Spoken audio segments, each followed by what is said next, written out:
Well, hello, everybody, and welcome to the Cosmic Connection. This is your place to explore the order and the beauty of the cosmos and your connection to it all.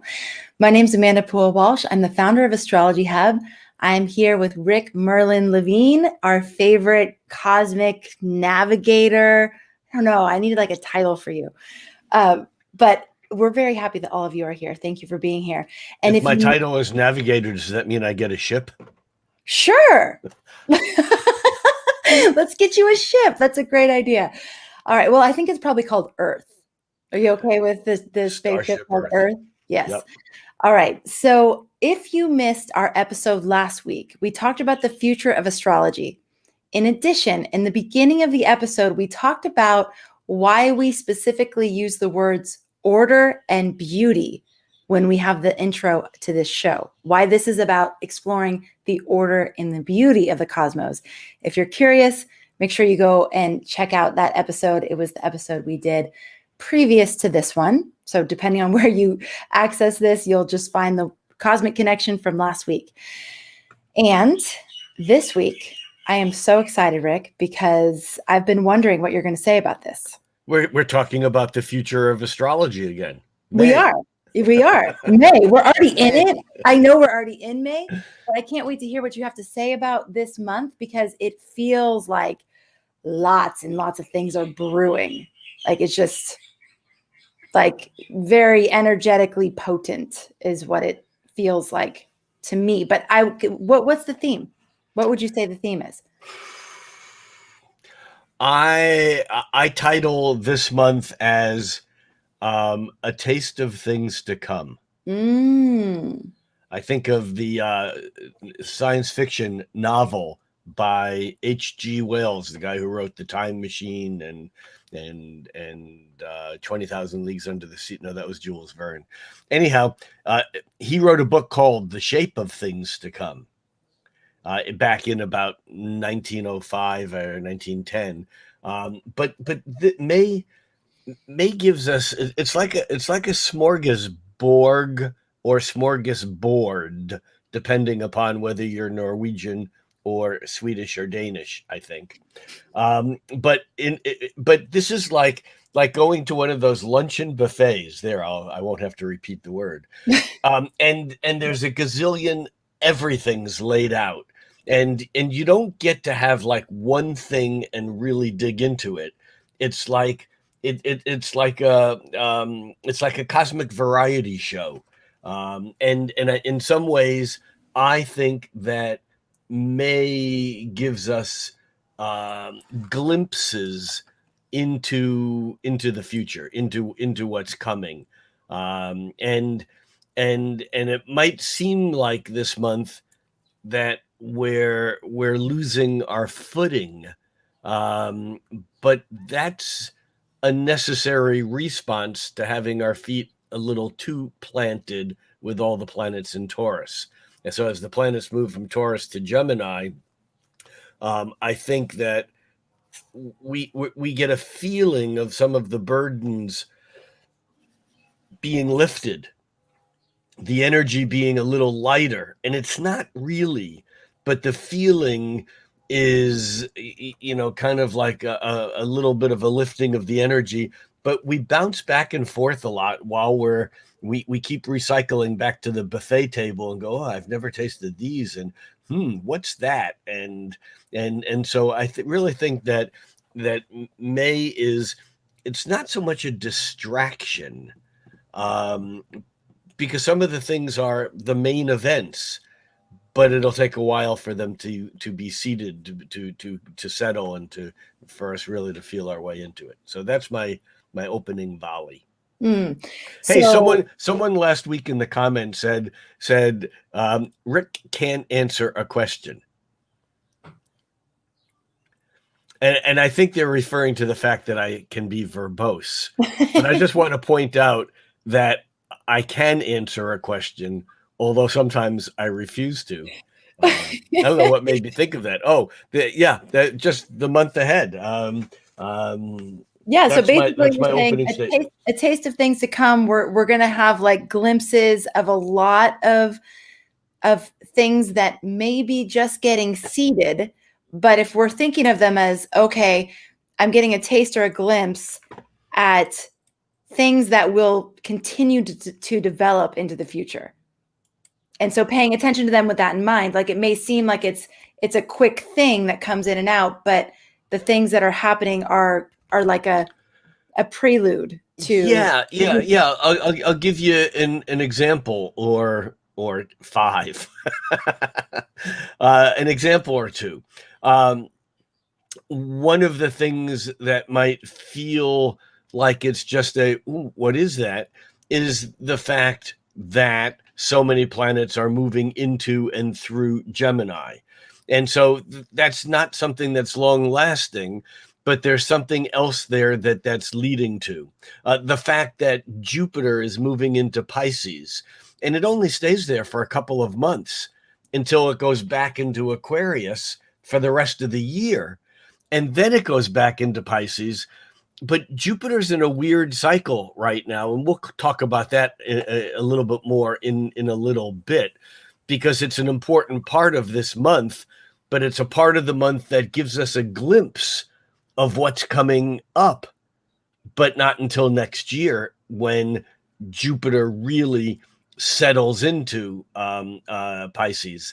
Back to the Uranus Saturn, the Saturn Uranus square that we've been talking about since December, when we talked about what's the main theme for next year.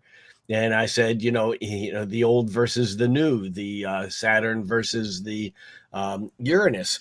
Well, this month that comes to another level of crescendo, but it's not exact again for the second time until next month. And so again, we're getting a glimpse, but it's not a distraction. It's something very important and very real. But this month that kicks up a bit more energy, and it builds all the way through the end of the month, and then comes to a crescendo mid-June on June 14th, when we have the second of three of those squares, the third one not being until the end of the year. So again, we're getting a flavor of what this whole year looks like. And then the eclipses, we're getting the first of two eclipses.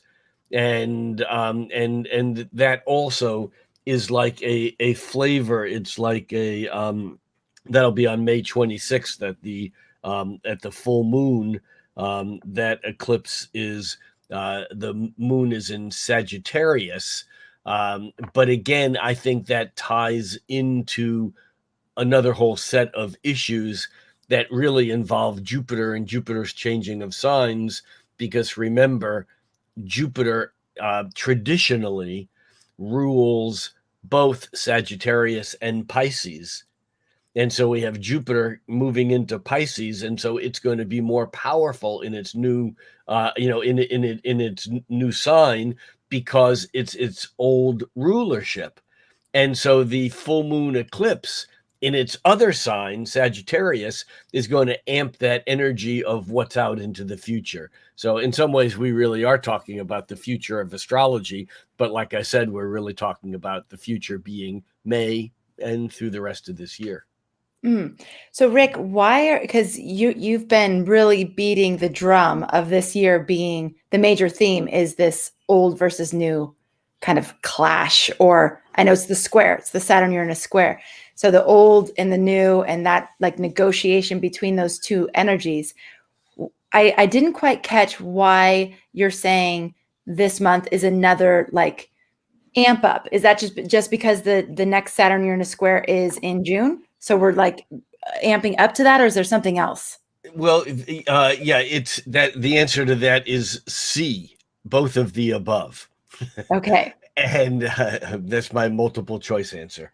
And the fact is, as you correctly said, it's amping up because at the beginning of the month, or even now on May 6th, as we're recording this, Saturn is at 13.25 degrees of Aquarius, and Uranus is at almost 11, just barely, not quite 11 degrees. So they're about 11, 12, 13, they're 2.5 degrees from being exact. Okay. Now, when we go to the end of the month by May 31st, Saturn is at 13.5 degrees, and the sun is at, and Uranus is at 12.5 degrees, meaning they're only 1 degree apart. And it's only 2 weeks later that they're exact again. And so we're just feeling the pressure. And when you look in the news, it feels like that old pressure is building again. And it's the same pressure, whether we're feeling it through, get a vaccine, don't get a vaccine, whether you're feeling it through, the dance that's going on in the Republican Party with an old wave, new wave in that party, and Saturn, Trump, trying to take control again. That's part of that dance also. You can look at it also in the progressive spending bills that are in Congress, and it's again the new wave versus, or the progressive versus the conservative, spend money carefully, hold back. But I think we also see it in other ways, just in the news in general, and of course in our own personal lives. So that's one way in which that is building. But the other way in which that is building is the fact that through May, the sun, Mercury, Venus, and Mars all make aspects to Uranus first and then Saturn. Why Uranus first and then Saturn? Well, Uranus is at a lower degree right now. Uranus is at 10 to 12 degrees, and Saturn is up around 13 degrees. So as the planets are moving through the sky, even though Saturn and Uranus are coming closer to a square, other planets are making half squares or square and a halves to them, or making a trine to one and a quincunx to the other. In other words, they're pulling in both of those energies, and we see that several times through the month that just build that energy up even more. Just as a quick example, on May 11th, Mars forms a sextile with Uranus. Now, so Mars is fiery and feisty and assertive and aggressive and directive, and Mars is even anger. It releases energy. And as that makes a sextile with Uranus on May 11th, we can expect some flourishing of conflict, of people brandishing their swords or even using them. But in some ways, the energy that's been bubbling comes out, and we're already seeing that. We're feeling that. That reaches its exactness on the 11th. But by the 15th, Mars is forming a quincunx with Saturn. So you see here, it's the lower degree, it's hitting Uranus, which is expressive, explosive, innovative, progressive, and then it hits Saturn, and that quincunx to Saturn is basically heavier. It's like, wait a minute, maybe we overstepped our bounds, and maybe we need to pull back a little bit, or maybe the annoyance and the problem of what's happening as we actually bump up against the law. Remember, Saturn is the law. Saturn is gravity. You know what they say? Gravity, it's not just a good idea. It's the law. And so Saturn, so we're getting the Uranus, then we're getting the Saturn. And we have that same thing happening. I mean, at the very end of last month and the beginning of May, and even though it's over, it was last week, we're talking about the month of May, and so we're going to pretend it's in the future. But the sun actually made a conjunction with Uranus, and then on May 3rd, it made a square with Saturn. So again, we see that same thing happening again and again and again. And of course, even the moon whizzing through this, making its conjunction, square, opposition, and square again with Saturn and with Uranus first and then Saturn, because they're so close together. It, instead of feeling like two separate events, the moon, let's say the moon squaring Saturn. If we look at a chart for today, real quickly here, that's like the 6th. So by let's see, Thursday, Friday. So the moon, as the moon moves towards the new moon on the 11th, and we'll get there in just a moment. This new moon is actually a restatement of the Saturn-Uranus square. Why? Because the new moon is when the moon lines up with the sun, and the sun is in Taurus. And so as the moon moves into Taurus, what's the moon going to do? It's going to conjunct Uranus the day on May 10th, and just a few hours later, it'll square Saturn. And because that happens within a few hours of one another, it doesn't seem like it's two separate, unrelated events. It feels like it's one event. There's a concept in horary astrology which kind of works off the same principle. It's applied a little bit differently, but it's called a translation of light. And that is, you watch how the moon moves from one planet to another and how it moves that energy from one thing to another. And so at this new moon, just leading up to the new moon, we're getting the explosiveness and the excitement and the potential of Uranus. And then we're getting the energy of Saturn closing it down.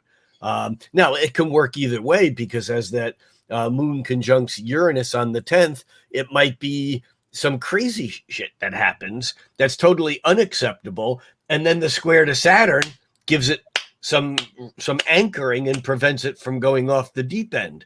And again, I know I've said this again and again and again, but we have to be careful about judgments of which planet we think we are in favor with, because they do role playing. This is a very futuristic relationship that Saturn and Uranus have, and you never know which one is the sub and which one is the dom. They're switching, but it's important. I mean, we laugh about it, but it's important to understand that sometimes a little bit of super glue holding us back.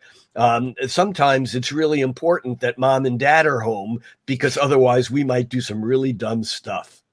Yes. And so that's the advantage of Saturn. Right. Other times we want them in another city so we can just live our damn life. So all I'm saying here is that one of the themes of the month is, again and again, whether it's the moon, the sun, whether it's Mercury or Venus or Mars, these planets are connecting with Uranus and Saturn, bringing this to the forefront as the actual crescendo of the symphonic orchestra playing this theme is building and building and building until we get to Flag Day, which, for those of you who are not U.S. Folks, it's June 14th, and it's just a day that is a designated holiday. But that's the actual day of the second of the three Saturn-Uranus squares. The first one was back in mid-February, February 17th, and again, the third one is on my new favorite holiday, Christmas Eve. Yes. Rick, it's so funny you say that about the Saturn and the Uranus, because I've had so many people say, well, Uranus is going to win, right? Like, I want Uranus to win. And it's like, I mean, be careful. Like, we don't even really know what that means. And you sure? Uranus winning means chaos. Uranus winning is total meltdown of all structure. If Uranus wins, no one wins. If Saturn wins, No one wins. The whole magic of the power of the square in astrology is that it is potentially the most dynamic, the most destructive, and the most creative of all the aspects. Because when two planets are 90 degrees, they have to work it out. And one of the ways in which they can work it out is one planet killing the other one. And I mean that metaphorically. One way we work it out is that Uranus makes Saturn disappear. Another way that works out is Saturn locks up Uranus in a jail cell and makes Uranus disappear. The creative way of working this out, the way that creates new reality, is actually finding ways to give Saturn and Uranus voice so that we can maintain structure, we can maintain regularity, we can maintain the structure that allows life to go on, and at the same time break into new ground, to break on through to the other side, as Jim Morrison sang with the Doors. Incidentally, that's the title of a lecture I'll be doing at Norwalk at the end of the month.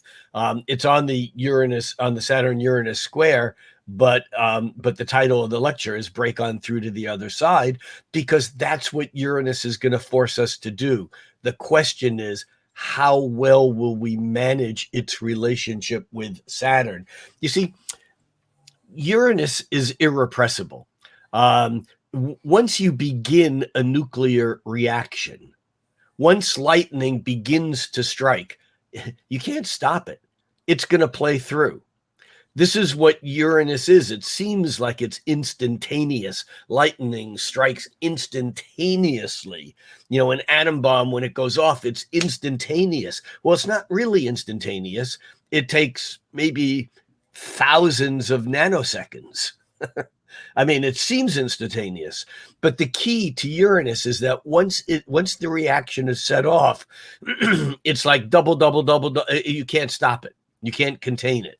And so Uranus is an irrepressible and unstoppable energy. Saturn is immovable. What happens when you put something that's irrepressible and unstoppable in a container that's immovable?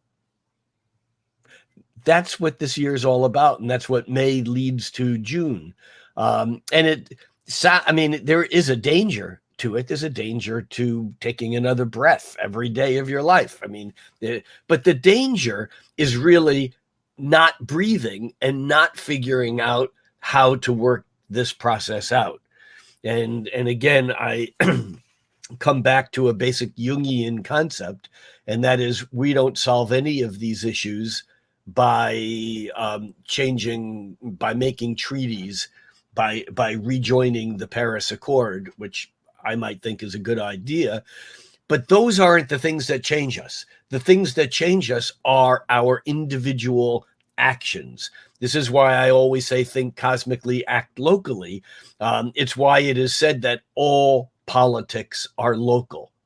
And so in our in individual lives, the question becomes, how do we bump up against Saturn if we're Uranian, or or bump up against Uranus if we're Saturnian? There's a whole explosion now that's been going on. You've probably seen it, and I really don't want to dig into this at all, but about vaccines and amongst astrology personalities about get a vaccine. It's your job, it's your role as a as a human being. Just go out and get it. And then on the other side, there are people who are saying, don't get a vaccine. You're going to kill yourself and you're going to kill those you love. I'm at this point in time not weighing in on either side of that discussion, because that's not our discussion today. But that's a good symptom of this dichotomy of how Saturn and Uranus cannot listen to each other, cannot talk to each other, and cannot acknowledge that, you know what? I feel this way, and I feel that this is black and white, and I am on the black side or the white side. I shouldn't have even used those colors. But here's the issue, and I know it's right. Boom, done. But that doesn't mean I can't acknowledge that there's a point of view that is totally exclusive of mine, and that someone reasonable or someone intelligent might have that, even though it makes me crazy because I know how sick that person is. And it's very difficult to do that. But the only reason why I'm bringing it up is because, again, we're talking in some ways in this macrocosmic concept of conservative, do what the law says, do what the rules are. Saturn, follow the group, be part of the herd mentality, herd immunity, whatever it is. That's Saturn. And then on the other side, you have sovereignty. And it's like, no, this is my body, this is my life, and I don't believe in that science any. Again, I'm not trying to stir up the issue.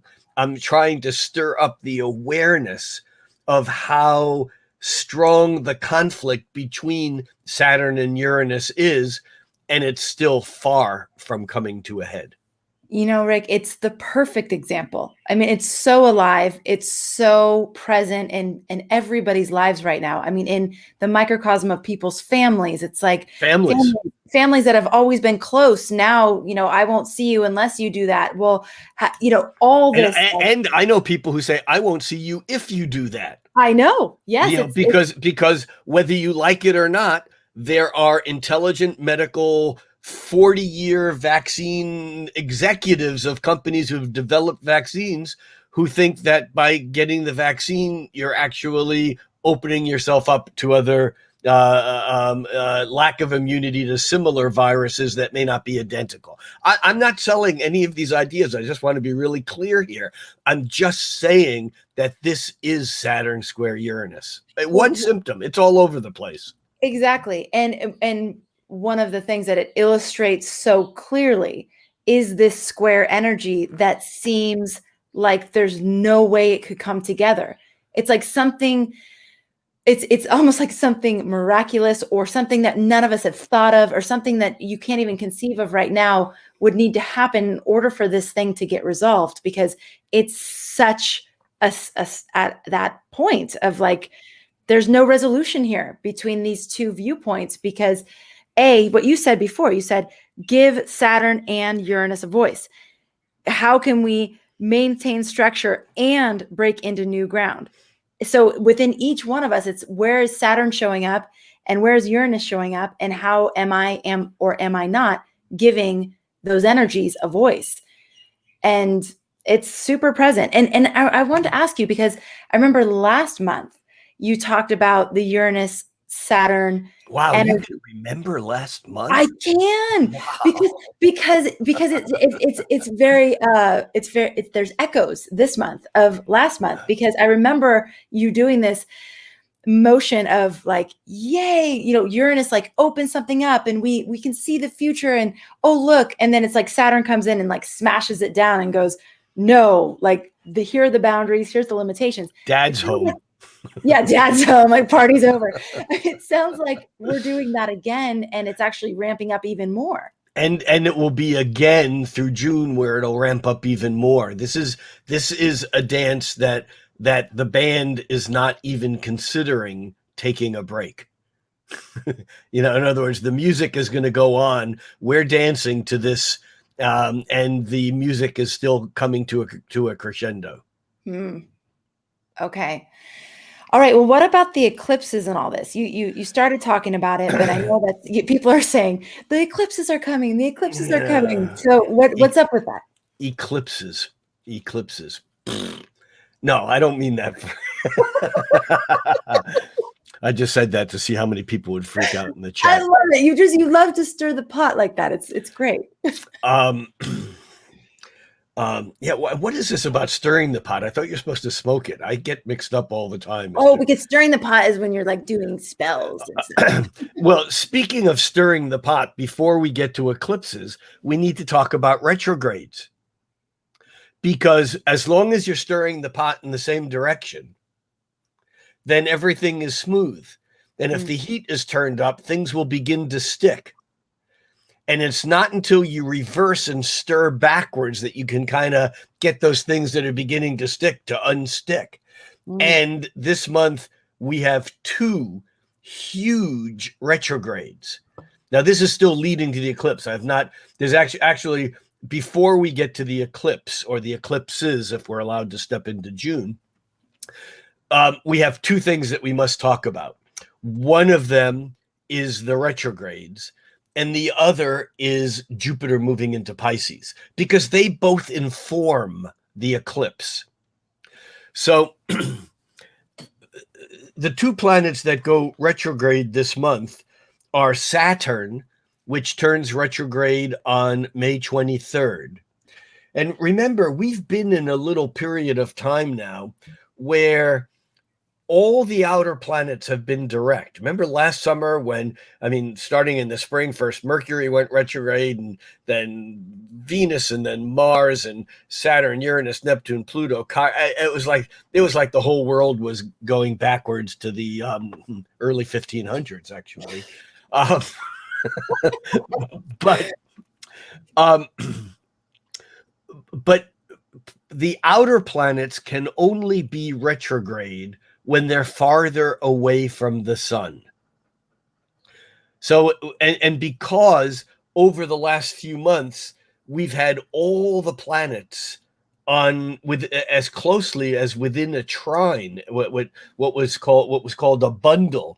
We've had all the planets clustered. I mean, even like right now, we have all the planets from Pluto in late Capricorn to Mars in early Cancer. The entire chart is in 1/2 of the circle.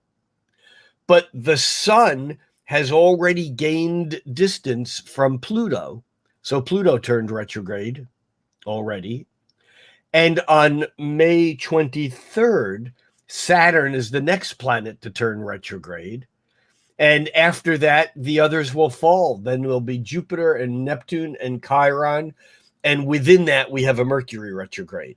But this month, the reason why Saturn's retrograde is so significant is that, if you remember at the beginning of our talk today, I talked about how Saturn was at a higher degree of Uranus, which is why all the planets transiting are hitting Uranus first, kapow, Saturn, whoop, dad's home.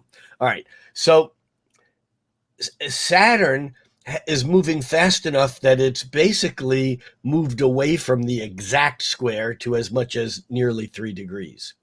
As Saturn stations and begins to turn retrograde, that's the point at which Uranus, which is still moving forward, begins to gain on it.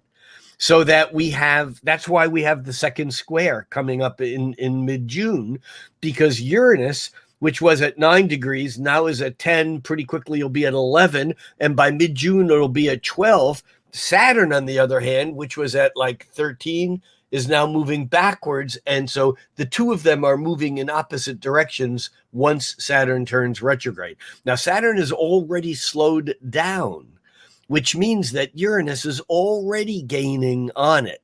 But when Saturn starts to turn retrograde, man, that's going to happen really quickly, and that's why the exact square happens on us so quickly. So Saturn's retrograde for about 5 months is an important turn, mostly because it re-emphasizes the square to Uranus. Now, if you have a natal planet in mid-fixed signs, early mid-fixed signs, then that Saturn retrograde may have more importance to you, because the Saturn will go over your planet by aspect, retrograde over it, and then go direct again later this year.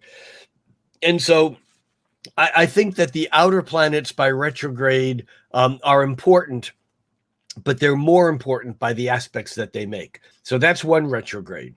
The second retrograde is that Mercury, which has already begun to slow down. Mercury just has been whizzing.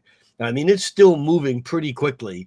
but it moves so quickly that it gets far away from the sun as it can, and then it begins to slow down, and then the sun begins to catch up to it, and then it turns retrograde.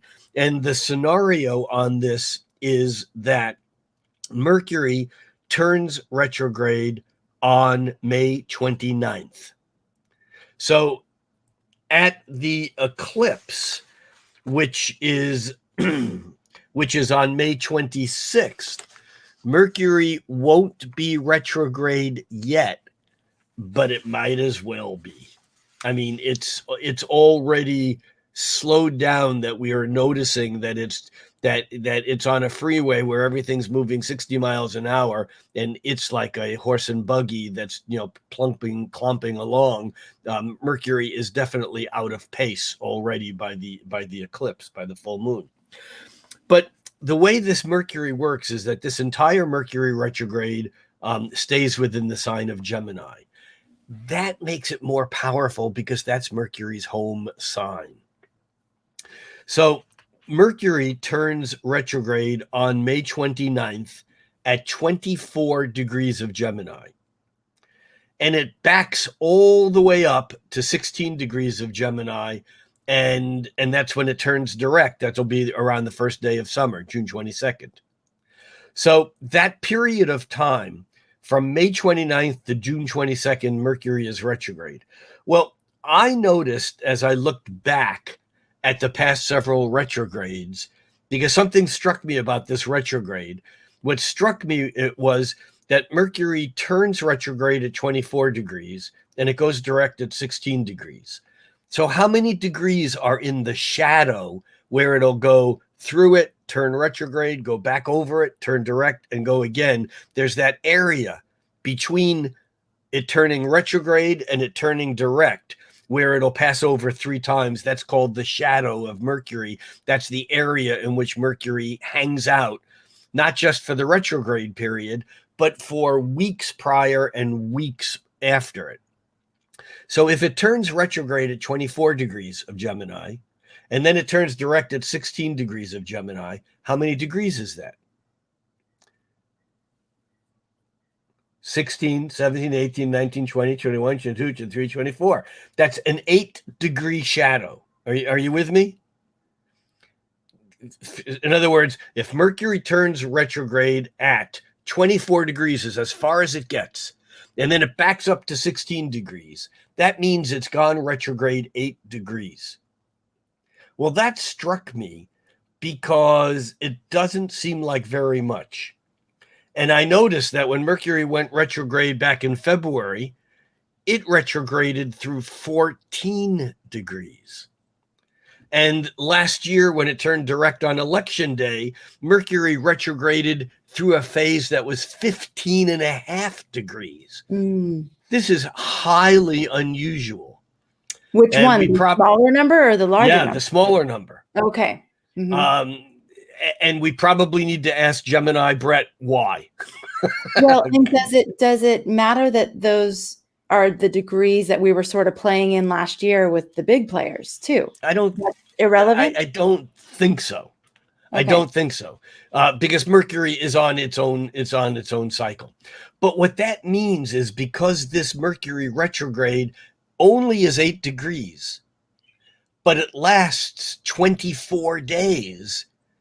Whereas most, or at least the previous 2 Mercury retrogrades were 14 to 15 and a half degrees, but they lasted 19 days to 20 days, 21, 22 days. This Mercury retrograde is long and narrow. Now, I think that this is going to intensify things. Why? Because when Mercury turns retrograde, it's going slower than it normally does when it's retrograding. And that'll exacerbate things because when a planet moves slowly, that's where it stands out. Exacerbate what? Exacerbate all those things that we love and hate about Mercury retrograde. And what about Gemini? Huh? It will also exacerbate Gemini. Yes. Okay. Yes. So this is why I'm saying this retrograde is a really important one. And I don't think it's necessarily bad. I think that, in fact, this retrograde can be incredibly productive because it'll give us a chance to get all of our thinking, all of our writing, all of our flows of communication in order where maybe they haven't been perfect. Well, if we go with the logic that when Mercury is retrograde, it's closest to Earth, we could say that we will have more of a direct connection, a direct ability to receive Mercury's downloads. We could say that. However, we could also say that if there was the telephone switchboard operator making all the connections, she'd go, I give up. I can't keep up with it all. And the wires would just fray. I mean, it's good news, bad news. I don't think it's one or the other. What you're saying is very true. But I think this Mercury retrograde will demand a high level of participation. It's not like we can just sit back and watch this one. We're all going to have our stories. Oh, how interesting. I've said so often in the last week or two, I'm witnessing a lot. Like I'm just playing witness, watching things unfold. And what you're saying here is that this is going to be more participatory. We're going to need to get our hands dirty a little bit more. Yeah, I think so. And in fact, on my monthly, my May forecast on YouTube, I do a little write-up on that.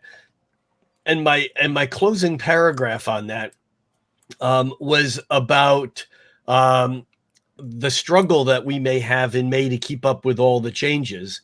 And yet, for a lot of us, it's going to feel like a welcome relief after a year of relative stagnation. And what I say is that we're wise to remember the Burning Man philosophy.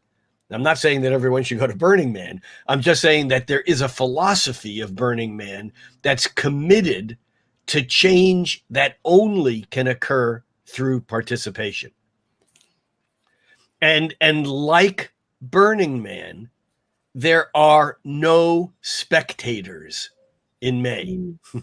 We're all participants, and we each have to engage the cosmos, engage in creating the future that we wish to see, however narrowly and locally we do it. But we can't talk about some idea of perfection while we're acting like assholes.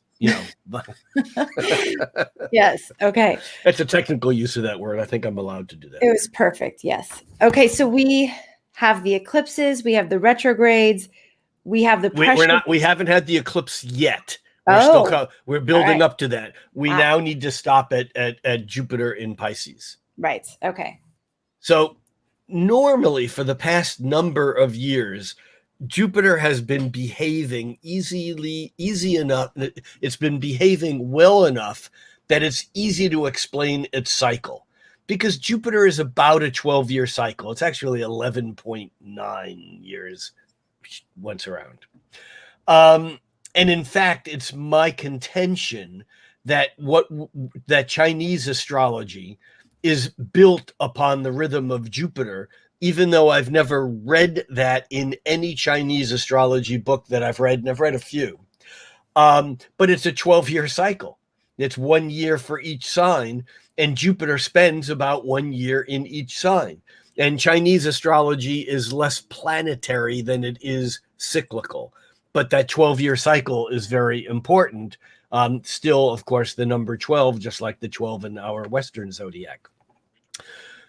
For the last several years, Jupiter's been really cooperating. And what do I mean by that? Well, it moved into Sagittarius a couple of years ago in December, and then it moved into Capricorn a year ago in December, and it's been spending about a year in each sign, where it moves through that sign, that retrogrades in that sign, and then it keeps going, and then it changes about a year later. And right now it's been settled into this, moving into the new sign in November or December for the last few years. That is all shot to hell this year, because Jupiter moved into Capricorn in December, when Saturn did, right around the solstice. So Jupiter moved into Aquarius I'm sorry, did I say Capricorn? It moved into Aquarius in December of 2020. So it's been in Aquarius December to mid-January, February, March, April, May. It's been in Aquarius 5 months. And it moves into Pisces on May 13th, I think. May 13th. I'm pretty sure of that. Yeah, May 13th. 5 months in Aquarius. Whoosh. And it's on into Pisces. And in fact, Jupiter stays in Pisces until July 28th. It turns retrograde in mid-June. But it only reaches 2 degrees of Pisces. This is why I said, again, we're getting a taste of the future. Because that Jupiter, slow moving, normally a year in each sign, after 5 months in Aquarius, tips its toes into the pond of infinite imagination, into Pisces, into the waters of the fish. And it does that for just 2.5 months. And then by July, it's back in Aquarius, and it stays in Aquarius all of July. By the end of July. So it stays in Aquarius for all of August, September, October, November, December, and it then moves back into Pisces on New Year's Eve. I think I'm going to make a thing out of these new holidays. Yes. On December 29th. And in fact, once it moves into Pisces, then it repeats the pattern. It only spends 5 months in Pisces that time, and it's off into Aries by May of 2022. So we're in a very peculiar, 1 year from now, Jupiter will be in Aries, but it doesn't get to stay in Pisces all that long, and it does it in 2 dips. Now, what does this mean, and why is it so important? Well, it's important for a couple of reasons. It's important for the same reason that the Saturn-Pluto conjunction of January 2020, that was so important because Saturn was in his home sign. That hadn't happened since Martin Luther started the Protestant Reformation. Well, Jupiter moves through Pisces for about a year, once every 12 years. Neptune, who is the modern ruler of Pisces, is in Pisces now. But 12 years ago, when Jupiter was last in Pisces, Neptune wasn't yet in Pisces, it was still in Aquarius. So in order to find the last time that Jupiter and Neptune, the co-rulers of Pisces in modern astrology, the last time they cohabitated their mutual domicile, their mutual home sign, was in 1856, even though Jupiter is a 12-year cycle. So the fact that Jupiter and Neptune are both in Pisces is like doubling down, tripling down on the wetness, the wateriness, the spirituality, the infinite uncertainty, the fear of the unknown, the excitement of metaphysicality, all these things which are Piscean issues, the dreams and the imagination, as I've said many times, and I'll say here again, that Jupiter and Neptune are kind of like mirror images of one another, archetypally speaking. Jupiter is expansive, but it can only expand up to the rules of Dad. Saturn. Jupiter is inside the orbit of Saturn, so Jupiter can't, it's like blowing up a balloon. You can't blow it up any further than Saturn says this is the limit, or the balloon pops. That's why Jupiter is logical. It's opinions, but they're philosophical, and those opinions need to be debated. This is Jupiter's whole connection with the logic and higher reasoning of moral philosophy and so on. Once Jupiter breaks free from Saturn, it's all of a sudden Jupiter in drag. We call him Neptune.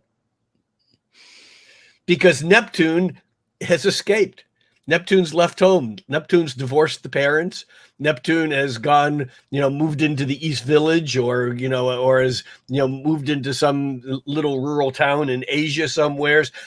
Neptune's gone. Neptune is freed from having to explain anything to anyone at any time, because if you can dream it, if you can imagine it, if you can fantasize it, that's all Neptune cares about. It doesn't have to be the Saturnian reality. And in fact, I remember Rob Hand many years ago saying and writing, I think in Horoscope Symbols, he said, we astrologers used to teach that Saturn is reality and Neptune is fantasy. But it turns out that Neptune is reality and Saturn is the fantasy that there is a reality. Wow. Yeah. And so we've gone through a shift.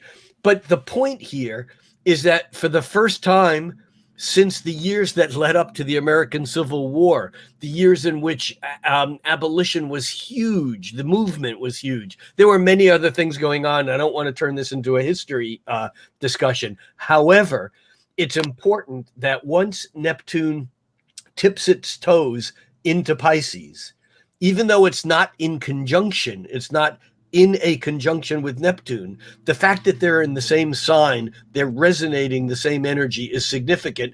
Just like when Saturn first moved into Capricorn, even though the conjunction with Pluto was a year away, that was the only thing on Saturn's mind, was that meeting with Pluto.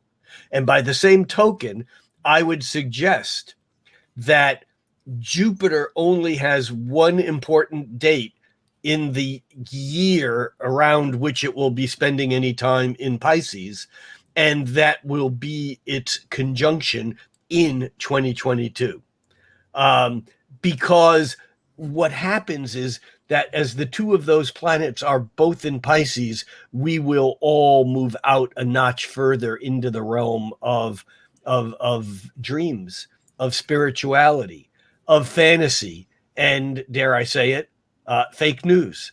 I mean, you see, the problem is that as we've moved and shifted gears into a reality out past Saturn, just because something doesn't exist in the real world doesn't mean that it's unreal. In other words, those constructs of the mind, imagination, are just as real as this desk. They're just not manifest yet in the three-dimensional world. And that's not the way it once was, but it is the way it is now. And so the game has been altered a little bit.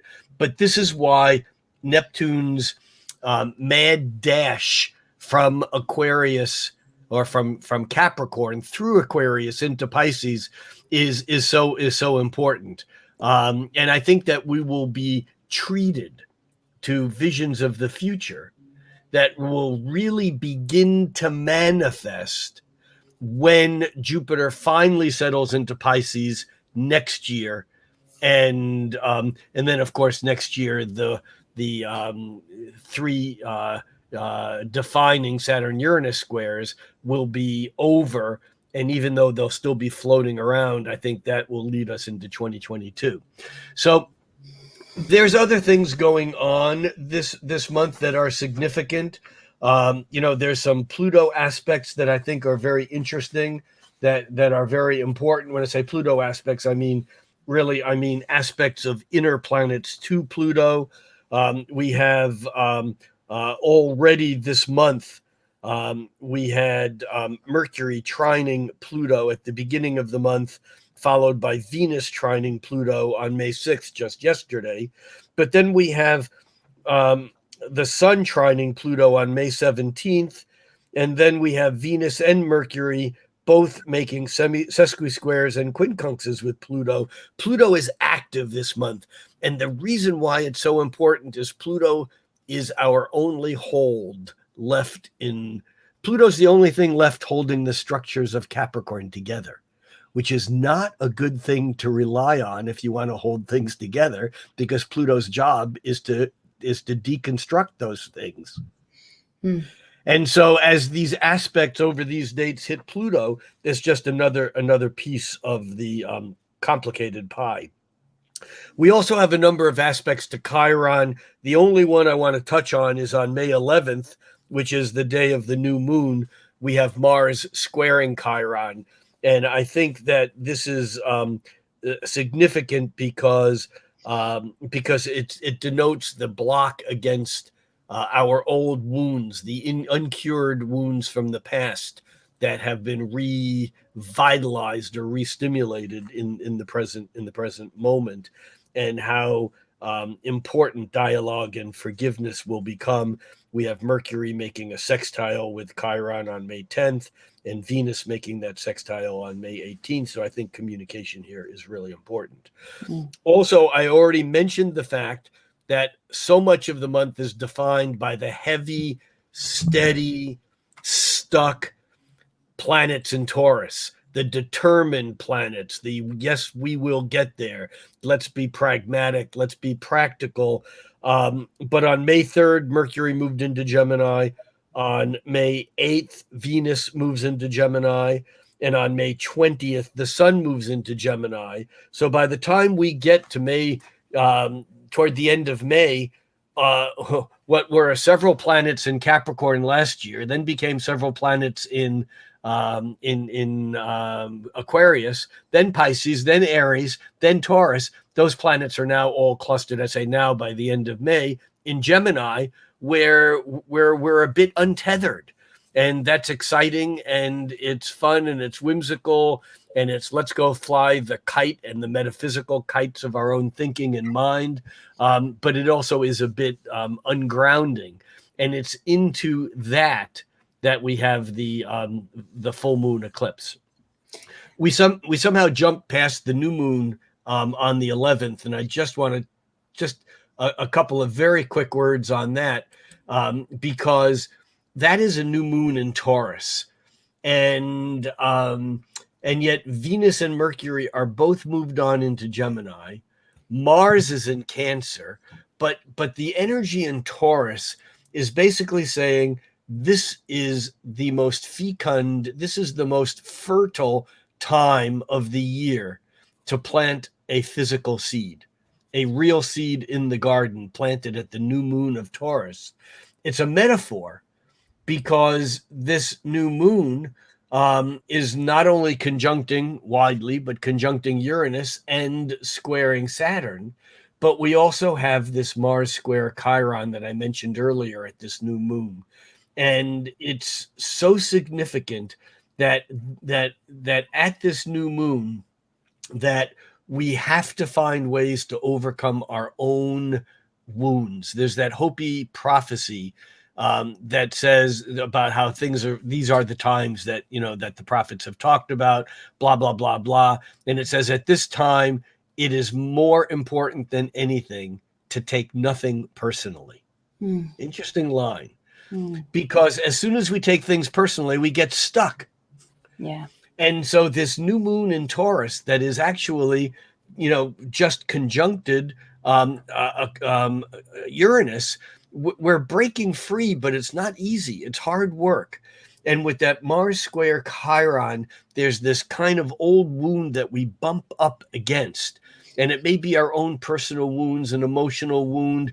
It may be the wound over what the early childhood of the United States was, and the division over how we are reconstructing our story. Remember, most modern psychodynamic psychology says that the way that you cure or manage neurosis is that you retell the story and you change the fictions into fact. You go back and you reframe things so that you see them as they really were, not as you think you really saw them. And that's part of what's going on now as we, face things like the 1776 project versus the 1619 project. How did this country begin? the whole issue of systemic racism or white supremacy or colonization or indigenous peoples. I mean, it's a way deeper, wider topic that we can touch on now. But again, it's another aspect of the Saturn-Uranus square. And on top of that, this new moon gives us a chance to plant the seeds of intention to actually break free of that in a not so destructive manner. So I have a lot of hope on this on this particular new moon. It's not an easy new moon, but I like it. Now the full moon on the 26th is a bit of a different story, because that full moon, as we talked about, or as you mentioned, is actually a lunar eclipse. And eclipses come in pairs. This eclipse is the first of the pair.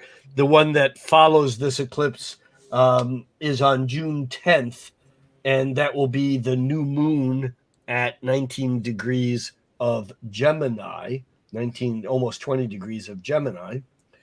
And but the full moon in Sagittarius is a very significant full moon because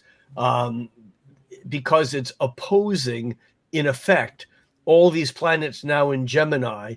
Remember, the nodal axis right now is in Sagittarius and Gemini. And so we're here at this eclipse. There's a chance to recapture truth. Will we do it? I certainly do not know.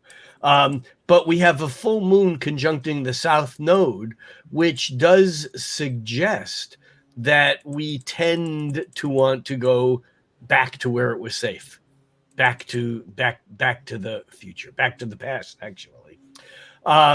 But this particular eclipse has two incredibly significant aspects. One of them is that the full moon is square Jupiter, and this is why we had to talk about Jupiter and Pisces first, because Jupiter is at 1 degree of Pisces, the full moon is at 5 degrees of Sagittarius, the sun is at 5 Gemini, which means that there's a T-square, that Jupiter is 90 degrees or square to the moon. It's actually a square with about a 4-degree orb. But basically what this is showing us is the conflict that we have when we hold on to what I might call moral self-righteousness.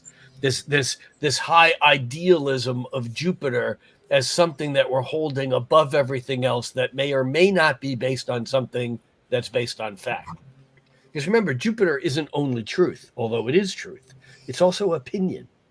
It's beliefs, it's philosophies.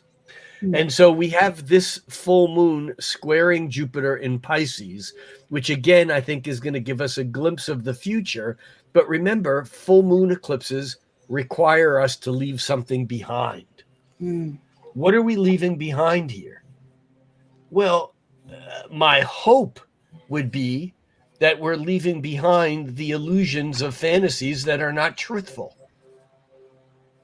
And you all can each take that in whatever fantasy that you either have personally or that you see being projected nationally, culturally, globally, whatever. But there's another aspect that's even closer. And that is that Mars at 20 degrees of Cancer is forming a half square. That's not a square is 90 degrees, so a half square is 45 degrees. Mars is forming a half square to the sun. A half square sometimes, or more correctly called a semi-square. And it's also forming a sesqui-square. That's a square and a half. 90 degrees plus 45 degrees is 135 degrees. Mars is at that point where it's taking that full moon, eclipsed moon, and Mars is forming a half square to the sun and a square and a half to the moon. And that Mars is also trining Neptune. What does this mean?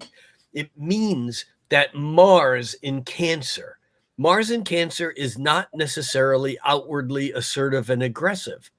It is what we sometimes might call passive aggressive. Traditionally, Mars is not a happy camper in Cancer. Although I know I've spoken about that before here, I don't agree with that. All you need to do is look at a mother defending her family or her children, and you can see how ruthless and vicious and powerful that Mars in Cancer can be. But from a patriarchal point of view, from a colonialist point of view, Mars in Cancer is kind of worthless. Why? Because it's not interested in going out and beating the shit out of people it doesn't know. I mean, it's sad, but give me a Mars in Aries. Okay, I have a Mars in Aries, and I'm not going out and beating anyone. But it's that give me a Mars that can actually go to war without a good reason. That's a real Mars. And I'm saying this, please make sure I'm saying this totally, tongue in cheek, but it highlights the biases that we have. Because Mars in Cancer is not going to start a war. Oh, it might get pissed. It might develop resentment. It might put into place an entire defensive system so that when that Mars goes into Leo, wham, I'm ready. Now let's go to war. But Mars in Cancer is not offensive. It's defensive. It wants to defend one's loved ones, one's family, one's children, one's parents.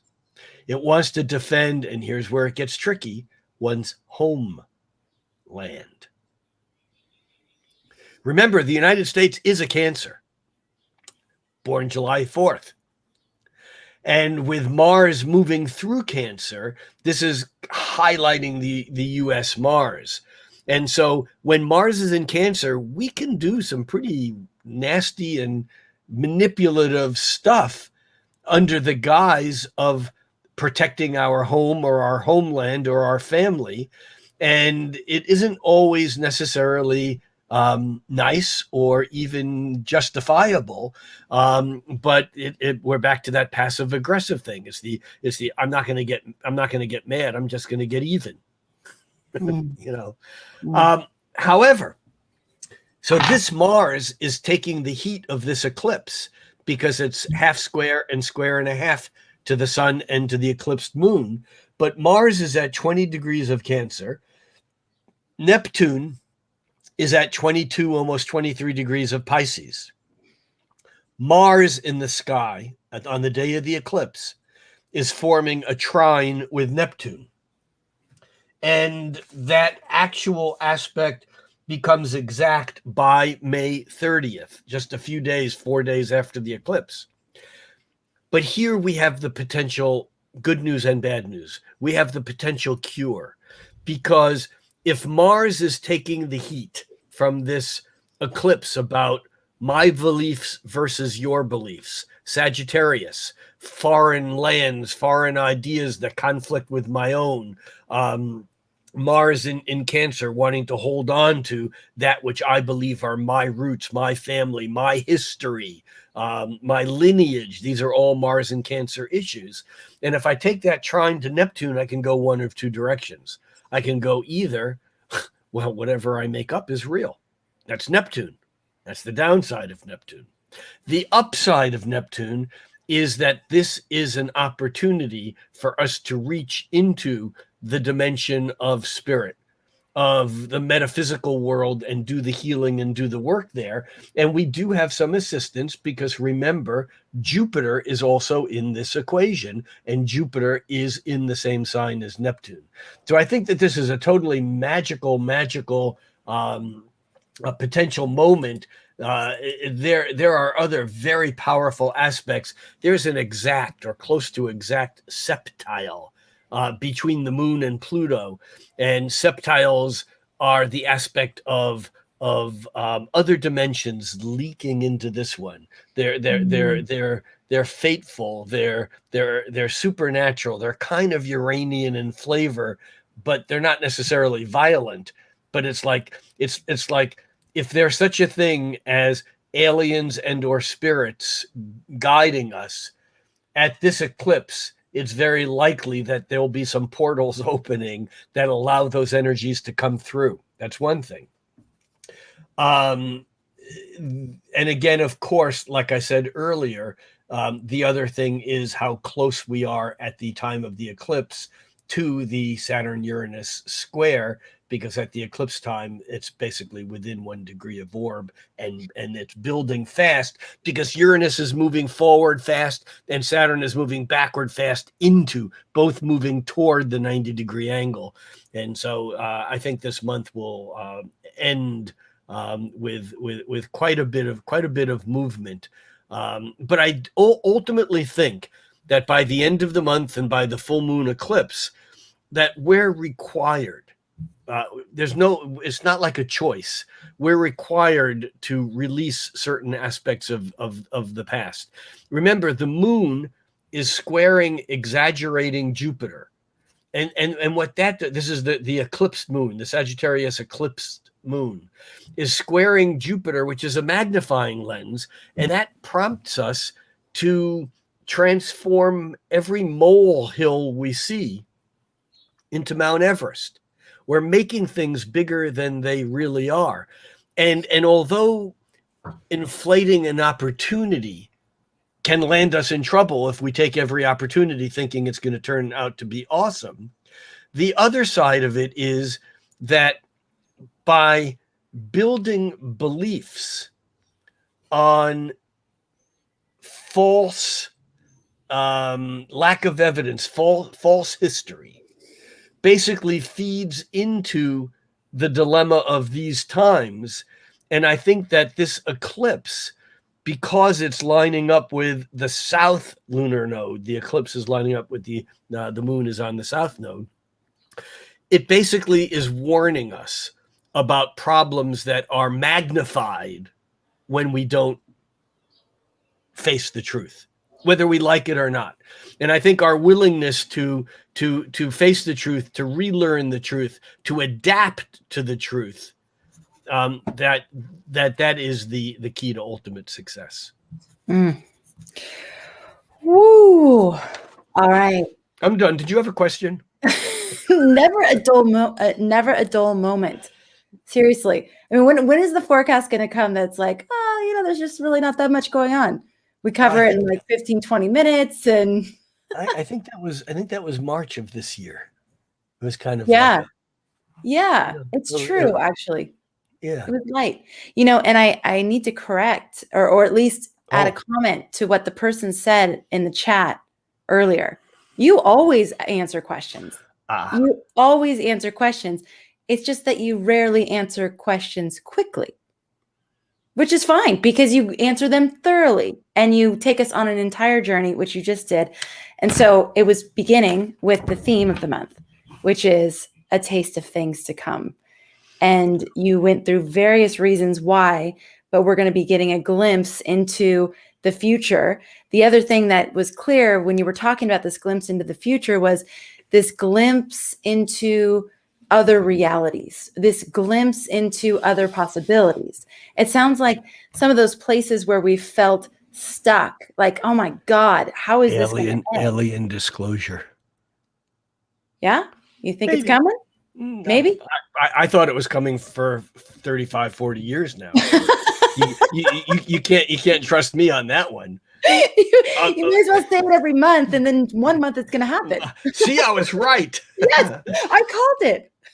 But it's that type of energy, yeah. And incidentally, with respect to alien disclosure, there is these Air Force photographs that have just recently come out, have been validated by the Air Force, and there's a public statement that is allegedly in preparation right now. And so there is movement on that. What does that mean? It doesn't matter to me specifically whether or not there is disclosure on that subject in the next day or week or weeks or months. However, it's again a symptom of things leaking into the three-dimensional world from wherever the hell heaven or hell they come from. Right. Things leaking in, and also truth or perception or awareness expanding.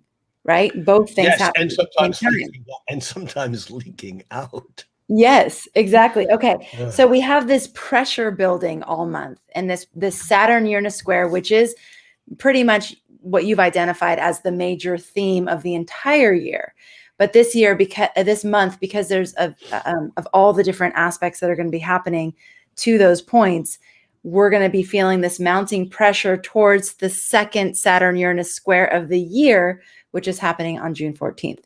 But we're going to be feeling that music kind of amping up, ramping up. And the music is essentially this theme of the old versus the new, the old versus the new, the irrepressible force meeting the immovable object, right?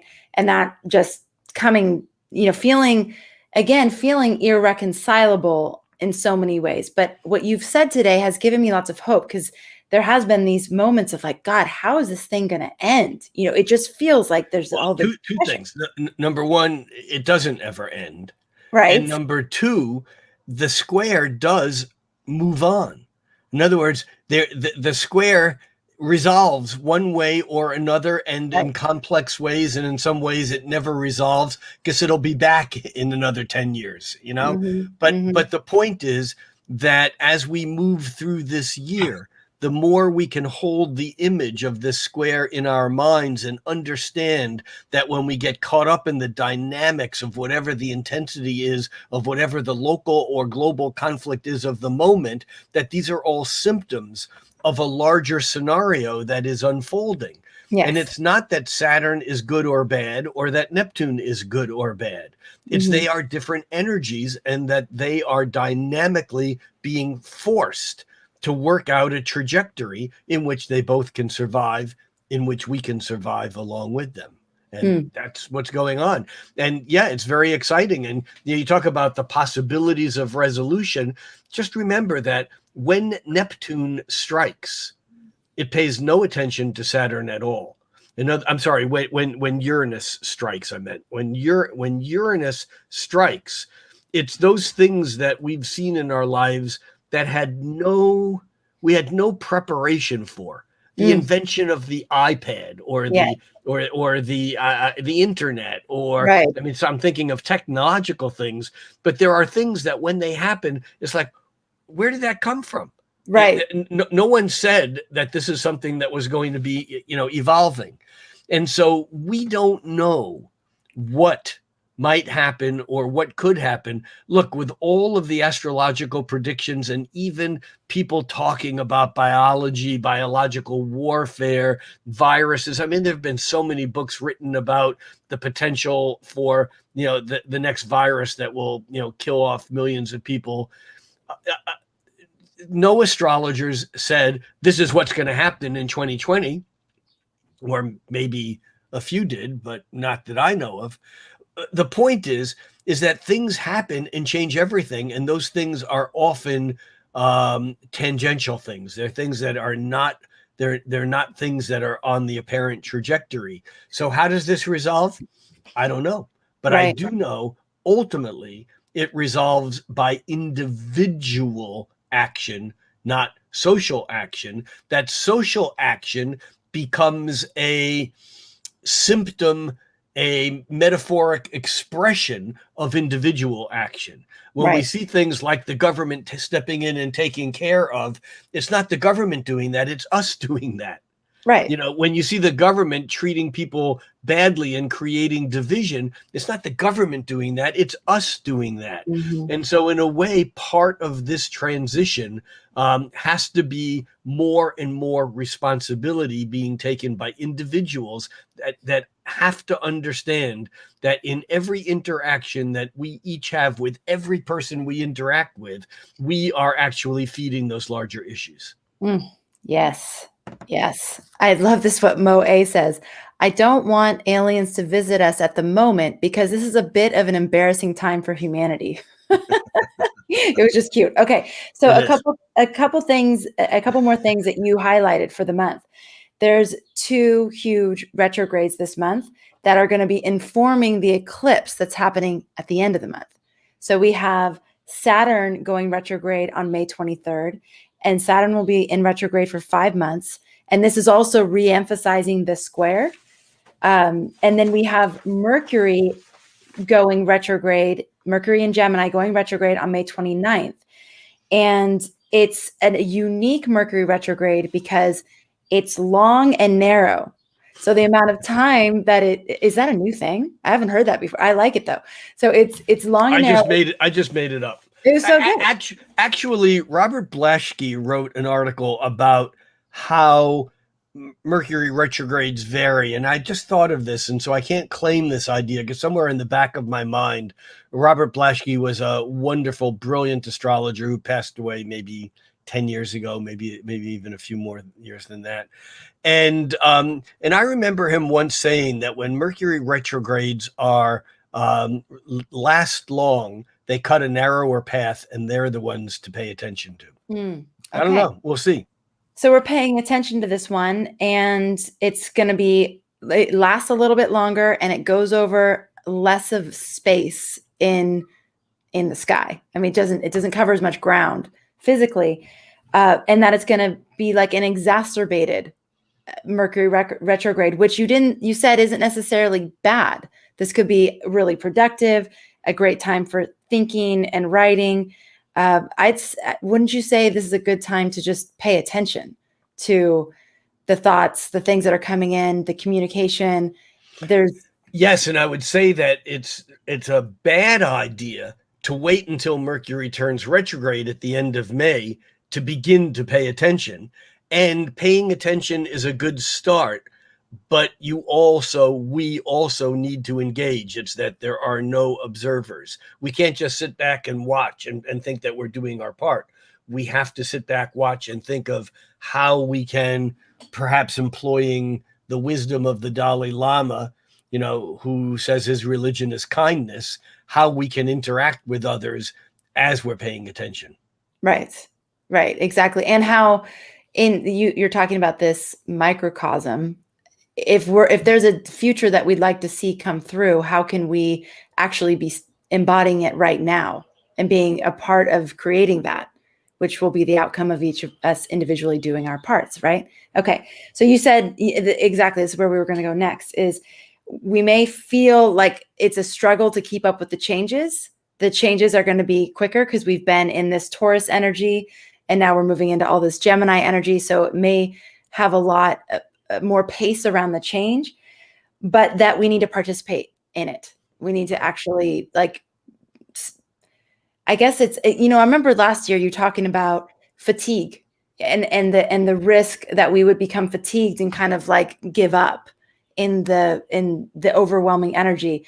And it seems like we're still in the marathon that we began last year, and that this month in particular is an important time for us to find our resources, find our energy, and find the will to actually continue participating in life. Yeah. Okay. You said that this is a good time to engage in creating the future. The next big thing that you talked about is Jupiter, which is going to be dipping its toes into Pisces. It'll go in as far as 2 degrees into Pisces. This is happening on May 13th.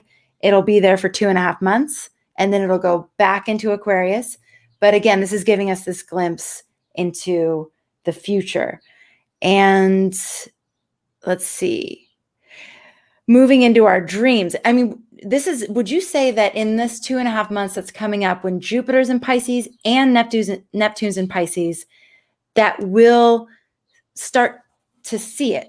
We'll start to have more visions of what that future is and what that future holds. Some of us, others of us will go into stronger modes of denial. Okay. But yes, I would agree with that. I think that is the symptom is that's what will happen, how we react to it, whether we engage it, whether we dance with it, whether we're open to it, or whether we're absolutely fearful of it and just shut it down. I think that becomes, again, an individual. It's an individual choice that most people who make it won't know they're making it. Okay. We will we'll be treated to visions of the future that will manifest next year. So yes, and I say will, that can that will begin to manifest, because we're talking long-term cycles here. Mm-hmm. And, not every dream manifests, but pretty much everything that manifests began as a dream, as a thought, as an idea, as a vision, as a fantasy. I mean, I've said this many times. William Blake wrote, what is now proved was once only imagined. Mm-hmm. Okay. We have a lot of Pluto activity this month, and I don't have a translation for that. What would you say that's there's the Mercury, Venus, Sun trine. There's Venus, Mercury. I can't remember what you said. Something. Yeah. It doesn't matter what the individual things are. I mean, I could repeat them. Yeah, exactly. The Pluto being active, and Pluto's still in Capricorn. That's what's important. Okay. I mean, the actual aspects themselves through the month are Mercury and Venus trining Pluto, then Mercury sesqui-squaring Pluto, the Sun trining Pluto, Venus sesqui-squaring Pluto, Venus quincunxing Pluto. These are all fast inner moving planets to Pluto. But the reason why these are important is Pluto right now is kind of a singleton. Right. Pluto is like the cheese in The Farmer in the Dell. The cheese stands alone. Yeah. And I feel like he's hanging out at the party from last year still, and everything else has moved on. Well, he's not just hanging out. He's doing the work that the mafia cleaner, the mafioso cleaner, the guy, after the gangland slaying would occur, the cleaner would come in and make sure that everything was, that there was no evidence. If the cleaner had to kill another 2 or 3 people who could talk, well, he would do that, but they would get rid of all the evidence that would make it, they would make it all okay. Well, Pluto is hanging back in Capricorn, and remember, this began, back, a dozen years ago or so, but Pluto's job as it moved through Capricorn was to deconstruct those constructions which had risen to the top of the mountain, that had become so important that they were like God, they were immutable. And this is a Friedrich Nietzsche concept that really is the origins of nihilism, but it's not how most people understand it. And that is, according to Nietzsche, those things which are the highest values have to reach a point where they fade and devalue and go to the bottom to be recreated and reborn. This is the phoenix rising from the ashes of the runes of destruction. Pluto is the phoenix. And of course, the most important words in Pluto, or in the phoenix rising from the ashes of the runes of destruction, are these 3 words: ashes, ruins, destruction. See, Pluto is Roto-Rooter, and it's never nice to see what comes out of the pipes when Roto-Rooter has been there. But that's Pluto's job, is to undo everything that's been done that is immutable and immovable and has become so strong that it's like God. It cannot be, it cannot be altered. And incidentally, this is tied to Nietzsche's role in what became known as radical theology, or God is dead. And it's not God is dead. It's those ideas don't have the same hold that they used to, because they've, like the phoenix, they have gone through a transmutation and they're being recreated to be born anew. And so, yeah, Pluto's job is far from done. And so whatever aspects he gets during this period of time are particularly loud, because, like the cheese, he's standing alone back in Capricorn, finishing the work of deconstructing that which was constructed, perhaps, that served its value. And so collectively, it's easy to see that still happening. Personally, how's that showing up for people? Well, I think it can show up in relationships and life goals. It can show up in, in how we spend our days and time, what we value in life, whether we will ever return to the 9 to 5 or 8:30 to 7 p.m. at the office. There's lots of things. I think it remains to be seen. But I think that in 5 or 10 or 20 years, we will look back at this 2010 to 2022 or 3 period of time and go, wow, so many of our values changed during that time. Mm.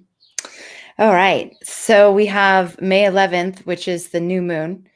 There is a Chiron emphasis on this. Mars square Chiron. Mars square Chiron.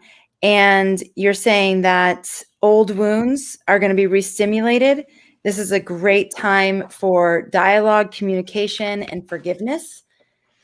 Yes, and that's because Mercury at the same time is also sextiling. I think Chiron. There's. Let's see, where did that go? Yeah, Mercury sextiling Chiron. Okay. So communication is important.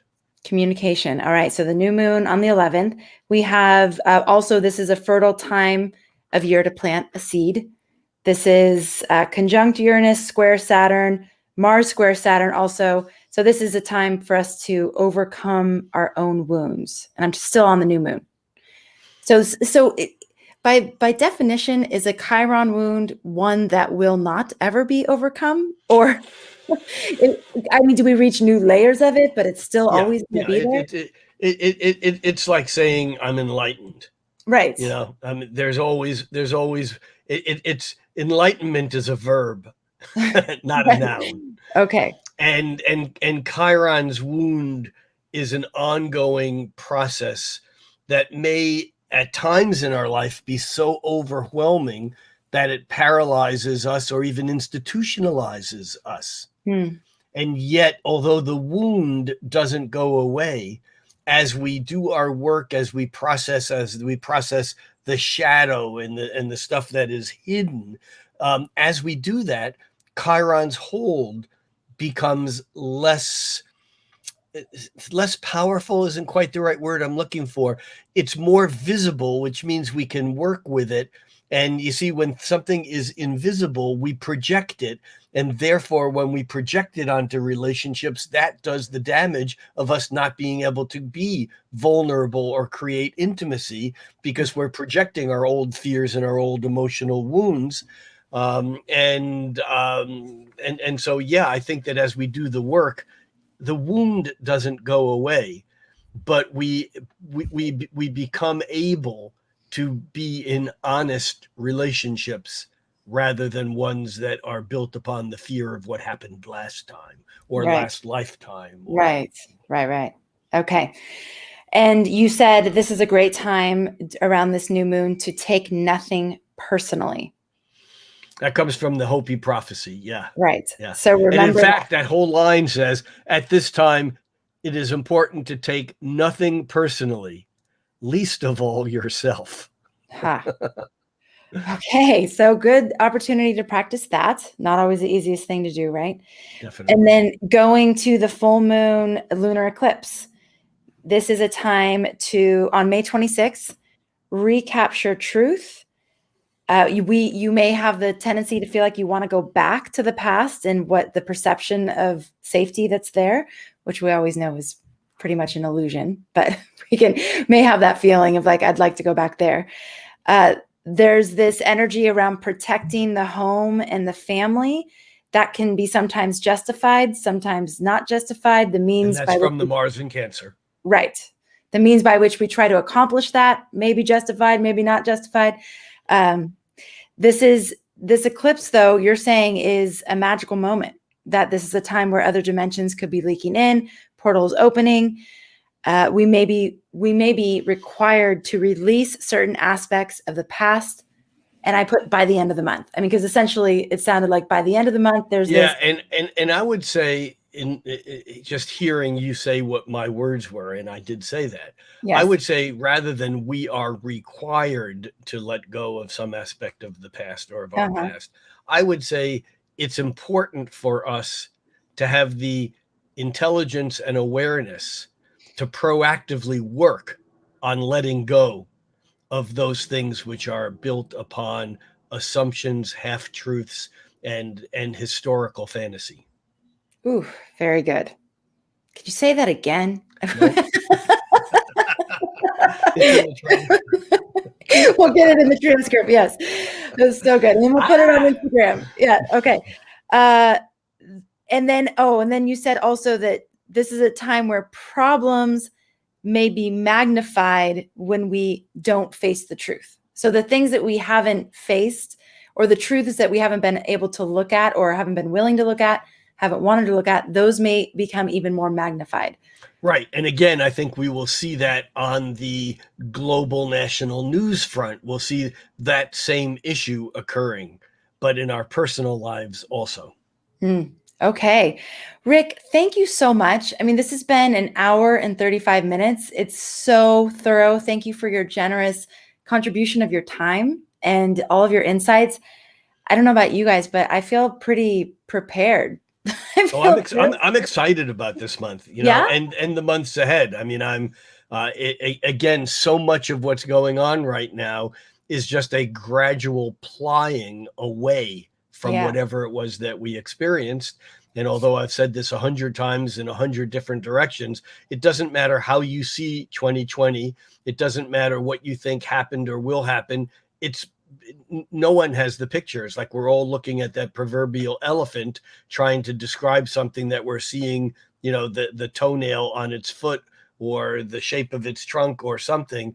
And so, these have been big times, and I'm excited because as the clock ticks on, we will gain more perspective over what has happened, not just in 2020, but in the past 400 or 500 years, which sounds pretty sweeping, but that's important stuff.